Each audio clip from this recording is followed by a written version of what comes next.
Amis lecteurs, fans de comics, de BD américaines, de super-héros ou d'indépendants, sachez que j'ai péché.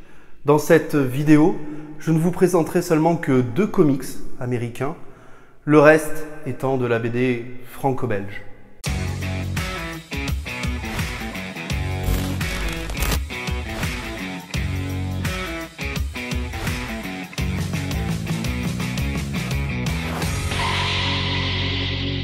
Salut tout le monde, j'espère que vous allez bien, bienvenue dans cette nouvelle vidéo, nouvelle review lecture dans laquelle aujourd'hui, je vais vous présenter seulement 2 comics, le reste étant de la BD franco-belge. J'avais pas vraiment envie de lire du comics là ces derniers temps, seulement 2 en réalité, et du coup les 2 m'ont fait extrêmement kiffer, et pour le reste je me suis un peu dirigé vers de la BD franco-belge. Alors sachez que ce ne sera pas de façon récurrente que je vous parlerai de BD franco-belge sur la chaîne, je le ferai de temps en temps. Pour le reste, ça reste bien évidemment une chaîne de comics. Et pour commencer cette vidéo, je vais commencer par vous parler d'un comics que j'ai adoré. Il s'agit de L'Œil d'Odin, édité chez Bliss Comics, qui signe l'arrivée de l'univers de Bad ID en France. Et déjà un premier mot sur le format. Le format est absolument parfait. Il y a quelques temps, je disais dans une vidéo que pour moi, les meilleurs formats, c'était le format Deluxe, de par sa taille et de par le fait qu'on puisse apprécier les planches du comics à sa juste valeur, suivi de peu derrière par l'omnibus, qui finalement, l'omnibus récent maintenant a un peu la même taille que le Deluxe, donc pour moi c'est un peu parfait, et en plus on gagne de la place dans la bibliothèque. Mais je dois avouer que depuis l'arrivée du grand format d'Urban, des formats 404 et aujourd'hui de ce format-là chez Bliss Comics, je trouve que c'est absolument parfait. Parfait parce que déjà l'objet est absolument magnifique, à tenir en main c'est super agréable, et surtout le prix, le rapport qualité-prix est incroyable, on est à 25 € pour ce comics, donc pour moi c'est un grand oui. Sinon ce comics, de quoi il nous parle? Il nous parle de l'histoire de Solveig, une jeune fille qui va avoir une vision d'Odin. Odin qui dans sa vision va lui parler. Petit problème, c'est que notre cher Solveig ne va pas comprendre les paroles d'Odin qui vont être incompréhensibles. Et finalement, nous allons suivre notre cher ami Solveig dans sa quête de compréhension de cette vision, de son avenir, de ce qu'elle va devoir faire pour ou contre Odin, finalement. Et j'ai adoré. J'ai adoré parce que, scénaristiquement, c'est empli de mythologie, d'ésotérisme, on est franchement à la limite de l'heroic fantasy, et quand je lis ce comics, en fait, je le lis comme je lis tout simplement Le Seigneur des Anneaux, où je suis Frodon dans sa quête de détruire le mal et l'anneau unique. Et pour moi, c'est la même chose. C'est-à-dire que Solveig, on va la voir essayer de comprendre les paroles, d'en être malheureuse, de rencontrer des différents personnages, notamment des mages par exemple, mais également des divinités. Le fait est que la vision qu'elle a eue d'Odin lui permet aujourd'hui de voir des divinités, comme notamment la sorcière de Seid, voilà par exemple, juste ici, et quelle planche magnifique cette page pleine là, ou encore par exemple des Valkyries, entre autres. Et notre amie Solveig, à un moment, on va penser qu'elle va être berserker. Voilà. Je vous en dis pas plus, mais j'aime beaucoup de choses dans ce comics. J'aime déjà le rythme du scénario, qui est une quête, donc qui est plutôt lent en réalité, parce que même si on a de la baston, même si on a de la course-poursuite, même si on a des moments qui sont vraiment haletants, comme des personnages qui vont être en danger, typiquement, on reste sur un rythme relativement lent, souple pour le lecteur, qui nous permet de nous imprégner de cet univers qui respire la nature. En fait, on est quasiment tout le temps à l'extérieur, et ça fait extrêmement plaisir. Je trouve que notre cher ami Joshua Dysart, que vous connaissez sûrement, parce que c'est quand même un grand nom du comics, retranscrit vraiment très bien la mythologie nordique, que ce soit dans son scénario ou que ce soit les 2 dessinateurs pour le coup que je ne connaissais pas et qui eux sont extraordinaires sur les dessins. Donc pour moi c'est un grand oui ce comics, vraiment, que ce soit l'objet, que ce soit le rapport qualité-prix, que ce soit le scénario, que ce soit l'univers que me propose Bliss et Bad ID, c'est un grand oui. Alors sachez que la fin est une fin ouverte. C'est une fin qui potentiellement ne plaira pas à tout le monde. Ça, il faut bien le comprendre. Cependant, je le dis avec des pincettes parce que rien n'est encore confirmé, mais il se pourrait qu'il y ait dans les tuyaux aux USA une suite qui se prépare à cela. Voilà, faites-en ce que vous voulez de cette info. Deuxième comics dont je vais vous parler aujourd'hui, eh bien c'est tout simplement le tome 2 de Brubaker et Lark sur Daredevil. Et oui, Daredevil tome 2 qui est donc la suite du tome 1 direct de Brubaker, qui lui-même, ce tome 1, était la suite du run de Bendis en 4 tomes, il me semble. Oui, je viens de vérifier d'un coup d'œil. Qu'est-ce qui se passe dans ce tome? Eh bien dans ce tome, on redescend en pression. Voilà, ça se calme pour Daredevil, ça se calme pour Matt Murdock. Sa vie revient un petit peu à la normale, parce que finalement, depuis le run de Bendis, eh bien, c'était une montée, une escalade pour tomber ensuite au plus bas. Et c'est ce qu'on aime finalement, puisqu'une aventure de Daredevil sans le voir souffrir, est-ce que c'est vraiment une aventure de Daredevil? Je suis pas sûr.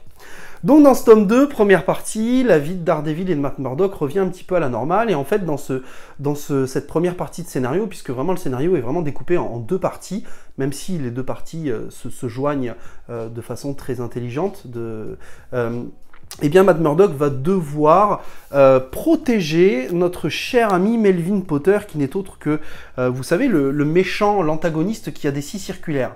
Si vous ne savez pas de qui je parle, j'en ai parlé dans l'omnibus de Daredevil de Frank Miller, que vous pourrez retrouver donc juste ici, là. Et vous pouvez retrouver également ces vidéos autour de Daredevil dans une playlist dédiée à Daredevil sur la chaîne. Donc n'hésitez pas à y faire un tour si l'univers de Daredevil vous intéresse. J'ai également fait des playlists pour d'autres super-héros comme Spider-Man, comme Batman, etc. où à chaque fois que je fais une vidéo spécifique sur un héros, eh bien, je la mets dans la playlist. Donc, d'un côté, nous allons avoir Matt Murdock, eh bien, qui va tout simplement enquêter sur ce quoi est accusé notre cher ami Melvin Potter. Et de l'autre, nous allons avoir Daredevil, qui bien, va tout simplement infiltrer les différents réseaux criminels pour tenter de comprendre et de savoir qui est un peu à l'origine des problèmes de notre cher ami Melvin Potter. Cette première partie de scénario étant faite, on va passer rapidement à la deuxième, où là, eh bien, ça va tout simplement repartir en cacahuète pour notre cher ami Matt Murdock, et donc Daredevil. Et il va être lié notamment, eh bien, à un nouvel antagoniste. Un nouvel antagoniste que je ne connaissais pas personnellement. Vous connaissez peut-être, vous, si vous êtes des aficionados de Daredevil. Moi, je ne connaissais pas, et je ne vais pas citer son nom, et je ne vais pas vous le montrer. Là, je vous montre Melvin Potter. Mais voilà. Et donc, du coup, j'ai encore une fois pris beaucoup de plaisir à lire ce deuxième tome de Daredevil. On est toujours sur une ambiance polar, noir, thriller, sombre, dans laquelle Daredevil est en train de chuter, même s'il y a des moments plus calmes, plus doux dans sa vie. Il y a aussi beaucoup de moments de violence. Moi, j'aime beaucoup la cohérence scénaristique qu'il y a eu, la succession de cohérence scénaristique qu'il y a eu entre Bendis et Brubaker, et la cohérence des dessins également qu'il y a eu entre Maliv et Lark, parce qu'on est à peu près sur le même style de dessin, finalement, et même au niveau de la colorisation, je trouve qu'on est un peu sur le même style. Alors, la seule différence étant, c'est que pour moi, on est beaucoup plus dans le polar sur Brubaker, beaucoup plus dans le polar noir. Et je préfère les dessins de Lark pour la simple et bonne raison que je trouve que notre cher ami Monsieur Lark met beaucoup plus de dynamisme dans ses dessins, là où j'avais l'impression notamment que Maliv faisait des dessins extrêmement figés. Et quand on fait du super-héros, voir du figé, c'est un petit peu dommage, surtout avec un personnage comme Daredevil qui est très agile. Je vous propose maintenant de passer à la BD franco-belge d'un petit éditeur français qui s'appelle Hypercute Édition.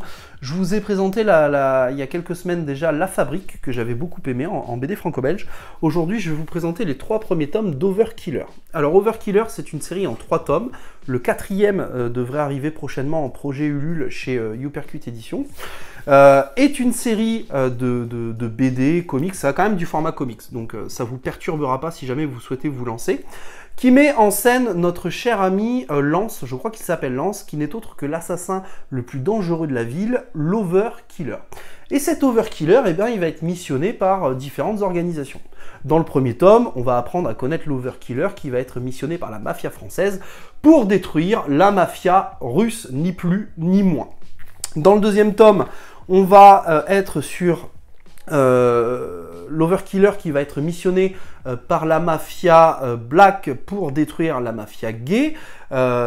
Et enfin, sur le troisième tome, on va être sur un tome beaucoup plus intimiste, là où on va suivre directement la vie de notre cher ami Overkiller, qui eh bien, est tout simplement tombé amoureux d'une agent du FBI et avec qui il entretient une relation. Problème, c'est que cet agent du FBI, eh bien, il a tué son mari. Voilà. Donc, Overkiller, c'est typiquement le genre de récit que tu as envie de lire quand tu as passé une mauvaise journée au travail, quand tu as besoin de fraîcheur, quand ton moral a besoin d'un bon coup de boost. Parce que, oui, c'est une histoire d'aventure, d'assassinat, et qui peut plus ou moins se comparer à de l'espionnage, finalement. Mais c'est une aventure drôle, what the fuck, où l'humour, déjà, n'est pas trop omniprésent et ne va pas noyer le scénario, ça c'est la première chose, mais c'est suffisamment dans le côté plutôt cartoony où tu vas avoir des pointes d'humour, mais à chaque fois qu'elle est là, que c'est présent, moi j'ai explosé de rire en fait. Typiquement pour vous citer deux gros exemples sur le premier tome, la mafia française ne fait pas confiance à Overkiller et donc va lui missionner avec lui un mime. Et j'adore parce que ce mime finalement est aussi un assassin. Et là, on est vraiment dans le cliché du français avec le mime qui tient une baguette, etc. Et en fait, ce mime, typiquement, il va mimer un pistolet vers un mec. Et en fait, va vraiment y avoir une balle qui va sortir de ses doigts et qui va tuer le mec. Donc déjà, je trouve ça drôle, typiquement. Et puis, dans cette histoire, on nous raconte également qu'il y a, eh bien, un violeur d'ours. Voilà, je l'invente pas. Hein. Et en fait, notre Overkiller, dans un immeuble, alors allez savoir pourquoi il y a un ours dans un immeuble, va se faire attaquer par un ours avec des tronçonneuses, comme ceci, comme vous le voyez sur cette image. Et en fait, ce qui va se passer, c'est que, malgré lui, l'Overkiller va être sauvé par notre cher ami, le violeur d'ours, qui va venir prendre l'ours. Alors, prendre, attention, calmez-vous, hein, l'emmener ailleurs, voilà. Il n'y a pas de scène bizarre dans les tomes d'Overkiller. Ce premier tome, j'ai deux reproches à lui faire, même si j'ai adoré le scénario, même si j'ai passé un bon moment, c'est que c'est extrêmement verbeux. Beaucoup. Ça parle beaucoup, beaucoup, beaucoup. Il y a beaucoup de bulles. Ça, c'est la première chose. La deuxième chose, c'est qu'il est peu pépé. C'est-à-dire que vous allez voir que entre le tome 1, le tome 2 et le tome 3, il y a quand même une différence en termes de nombre de pages, ce qui est assez impressionnant. Et enfin, troisième chose, c'est qu'au niveau des couleurs, les couleurs ne sont pas bien exploitées, bien mises en avant. Dans ce premier tome d'Overkiller, je trouve que c'est tout le temps sombre et que malheureusement les couleurs ne mettent pas en avant les dessins. Une fois le premier tome passé, vous allez arriver sur le deuxième tome, donc comme je vous l'ai dit, qui eh bien, va mettre en avant la mafia black contre la mafia gay, et là tout de suite on est sur des couleurs qui sont beaucoup plus jolies, on est sur des dessins beaucoup plus fins, c'est beaucoup plus lumineux, on est toujours dans le même délire humoristique avec des boobs, avec voilà, de l'assassinat, du meurtre, ça pète de partout, c'est dynamique, c'est rythmé, etc. On a typiquement encore beaucoup d'humour, hein, comme ces agents de la mafia gay qui ont des casquettes d'ours et qui vont se faire attaquer par le violeur d'ours. Je vous laisse deviner ce qui va se passer, hein, je vous en dis pas plus. Bref, vraiment gros coup de cœur pour Overkiller, j'ai vraiment passé un excellent moment et c'est typiquement le genre de BD que je ne peux que vous recommander. Donc là voilà, on est plus dans un délire un peu Roméo et Juliette sur le deuxième tome avec un côté ballet, amour, humour, un peu transgenre. Je trouve ça très cool, honnêtement. En plus, les thématiques abordées, elles sont cool parce que elles sont à la fois dans l'air de temps et à la fois elles servent le scénario. Donc ça, c'est cool. Et enfin, troisième tome, là où on est beaucoup plus sur l'intimiste, avec voilà, des problématiques d'amour concernant Diane et Lance, notre ami Lancelot. Alors j'aime bien aussi, encore une fois, cet humour dans le tome 3 parce que on a le pote du coup de Lance qui va rencontrer une jolie geekette qui joue finalement à Pédomon, je crois que ça s'appelle Pédomon, voilà, c'est un dérivé de Pokémon. Bon, on se fout un peu de la culture geek aussi, mais de façon plutôt légère et ça me fait extrêmement rire, donc je ne peux que vous conseiller ces 3 tomes d'Overkiller. Un 4e tome est à venir chez Youpercute Edition, mais vraiment très belle découverte et merci à eux pour leur confiance. Et pour finir, mesdames et messieurs, on va partir du côté de chez Dupuis, une petite maison d'édition française, je ne sais pas si vous connaissez, enfin bref. La première BD dont je vais vous parler, c'est Les Exilés de Moschenheim. Alors ça, c'est une BD qui est plus destinée à un public adulte, minimum 20 ans, je pense. c'est pour les gens comme à peu près de mon âge, voilà, grosso modo, puisque cette BD en 2 tomes, eh bien, va nous raconter l'histoire d'un groupe terroriste qui revendique l'attaque sur la centrale nucléaire de Moschenheim, qui va exploser et qui va conduire un peu l'humanité à une catastrophe, puisque, en tout cas l'Europe, puisque on va retrouver des groupes d'Allemands, de Français, d'Autrichiens, de Suisse, etc., qui vont tous être mis dans un camp de survivants en Suède. Et en fait, ce qui va se passer dans cette histoire, c'est qu'on est sur une histoire très mature, très lente, hein, au rythme très lent, très lourd. On est un peu sur le même genre de thématique finalement que Walking Dead, alors sans les zombies bien évidemment, mais on va s'intéresser au côté humain finalement des personnages et de la situation. Comment des survivants qui ne viennent pas forcément tous du même pays vont s'entendre ou ne pas s'entendre, pourquoi la centrale nucléaire a explosé, est-ce qu'on est vraiment sur un attentat ou est-ce qu'on est vraiment sur un complot politique, voilà, qu'est-ce qui se passe. Moi j'ai beaucoup aimé cette lecture qui n'est pas si simple que ça, attention, hein, parce que elle se lit en 2-3 jours, c'est assez lourd. J'aime beaucoup le fait que nos 4-5 personnages principaux sont une famille, mais une famille complètement déchirée finalement, puisque le père est un chef étoilé qui ne pense qu'à sa carrière professionnelle, la mère voulait quitter le père avant la catastrophe parce qu'elle avait rencontré quelqu'un, le fils, lui, est un fumeur de bédo qui n'est pas bien dans sa peau, et la gamine, bah pareil. Voilà. Donc le fait de suivre une famille déchirée, je trouve ça intéressant. On a de très beaux dessins. On est vraiment dans le post-apo, mais le post-apo d'hier en fait. On n'est pas sur Geiger typiquement où on nous explique quelque chose qui s'est passé il y a 50 ans et qui a entraîné cette situation. Là, c'est une situation qui est récente. Voilà, donc j'aime beaucoup. C'est des dessins qui sont pleins de détails. C'est joli, c'est intéressant. Je pense qu'une BD en 2 tomes comme ça, avec ce côté survivaliste, politique, extrêmement mature, pourrait en plaire à plus d'un d'entre vous. Donc je ne peux que vous conseiller cette BD que j'ai beaucoup aimée. Maintenant, une BD que j'ai un peu moins aimée. Vous allez voir, on va descendre en fait. Wakan. Wakan est une BD qui nous raconte l'histoire de la jeune Eleonore Kowalski, qui est inspectrice, et qui va du coup faire équipe avec notre cher ami Jules Castignac, oui c'est ça, Jules Castignac, pour résoudre une affaire de meurtre dans laquelle le meurtrier pend des cadavres à la Tour Eiffel, puisque ça se passe à Paris. BD française à Paris, ok, tout est bon. Moi j'aime beaucoup ce récit qui est un récit à suspense. J'ai même pas envie d'appeler ça un thriller en fait, parce que on est loin du thriller psychologique en réalité, on est loin du polar noir, c'est plutôt lumineux, c'est pas si sombre que ça. Même les scènes finalement où ça pourrait être sombre, ça l'est pas tant que ça, je trouve. Là on voit un cadavre typiquement, mais j'ai pas frissonné, vous voyez, typiquement. On est sur des dessins beaucoup plus cartoony que les exilés de Moschenheim, typiquement. On est sur un rythme plutôt dynamique, hein, on est vraiment sur de la BD d'action. On a des très beaux chara-design de tous les personnages, que ce soit Jules ou Eleonore. Je trouve qu'il y a vraiment beaucoup de choses qui se dégagent de ces personnages-là. L'enquête est plutôt intéressante. Malheureusement, j'ai un gros point noir sur le scénario qui, soit dit en passant, aborde des thématiques plutôt intéressantes, comme la place de la femme dans la police, le fait que, parce que c'est une femme, elle a eu beaucoup plus de mal à se hisser, et en soi, c'est cohérent avec l'époque, hein, 1889-1890. Maintenant, voilà, il y a le scénario qui désamorce pas mal de choses qui sont jetées, qui sont parsemées par-ci, par-là, et qui finalement voilà, sont très vite désamorcées, qui sont très vite oubliées. Typiquement, c'est que l'enquête, en fait, elle va prendre une tournure un peu de Jack l'Éventreur, voilà, avec un côté un peu ésotérique, un peu fantastique, et ce côté-là, je trouve qu'il est très vite oublié, finalement. Idem, à un moment, on a un des personnages qui nous parle de mythes et légendes autour d'un peuple, et pareil, ça on s'en sert que très peu, ou c'est très vite résolu en fait.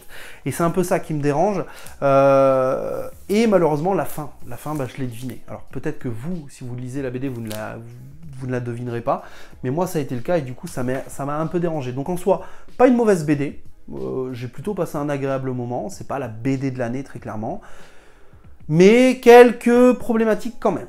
Et enfin, la dernière BD, Sans Dragon, de Bédu. Alors Bédu, vous connaissez peut-être, il a œuvré notamment pour le journal de Spirou, il me semble, si je dis pas de bêtises, c'est un nom connu de la BD franco-belge, c'est pour ça que je suis allé dessus. Et quand vous voyez la couverture, vous voyez un œil de dragon magnifique. Et vous lisez le synopsis qui est assez léger finalement, on vous dit que le plus sanguinaire des dragons va se réveiller et que son feu va menacer le monde des humains. Donc tout de suite comme ça, moi je m'attends à de l'heroic fantasy. Hein, logique, vous le savez, j'adore l'heroic fantasy, j'adore les dragons, j'adore le Seigneur des Anneaux, Eragon, l'assassin royal, etc. Le problème étant, c'est qu'une fois qu'on ouvre la BD, les dessins ne vendent pas du tout du rêve, finalement. On est sur des dessins assez grossiers, d'une certaine manière, avec des traits plutôt épais, je trouve. C'est pas du tout mon kiff en termes de dessin, et je pense finalement qu'on est sur des dessins et sur un scénario qui touche une jeune population de lecteurs. On est plutôt sur du 8, 14, 15 ans, je dirais. En soi, si on regarde les 3 BD chez Dupuis, là, Motionheim, c'est plutôt pour les gens de notre âge. Wakan, c'est plutôt pour du 15-20 ans, du 15-19 ans. Et Sans Dragon, c'est plutôt pour du 8-12 ans, en fait. Donc après, si vous avez un enfant, je pense que ça peut le faire. Et donc, on a ce scénario, voilà, qui nous raconte que le roi va décéder, que le prince va prendre sa place. Hein. Jusque-là, tout est logique. J'espère que je perturbe pas trop vos cours d'histoire. Hein. Et en fait, ce qui va se passer, c'est que le prince est une petite teigne et en fait va accuser sa sœur d'avoir empoisonné le roi. La sœur, pour se sauver, en fait, va devoir, pour survivre, va devoir se sauver du château et va embarquer avec elle une pierre, la fameuse pierre qui va réveiller le dragon. Voilà. Bon, c'est une petite histoire c'est une petite BD d'aventure, effectivement, on va croiser des monstres qui ressemblent un peu à des mi-lézards, mi-ogres, mais en soi, je trouve que les enjeux, on les ressent pas vraiment, il n'y a pas vraiment de danger, on se doute de la fin, et surtout, ouais, c'est pas pour moi, en fait, je trouve. Voilà, tout simplement, c'est pas pour moi, je suis pas le public ciblé de cette BD, donc forcément, ça matche pas, en fait. Malheureusement, ça ne peut pas matcher. Et c'est dommage parce que cette BD, encore une fois, elle avait du potentiel, mais il aurait fallu que les dessins soient différents, il aurait fallu que le scénario soit différent, en fait. Mais là, non, je peux pas cautionner, en tout cas, je ne peux pas, moi, vous proposer ce genre de BD, mais par contre, pour un enfant, je pense, de 8-12 ans, ça passe, hein, pour lui faire travailler son imaginaire, je pense que c'est le genre de BD qui peut plaire très clairement.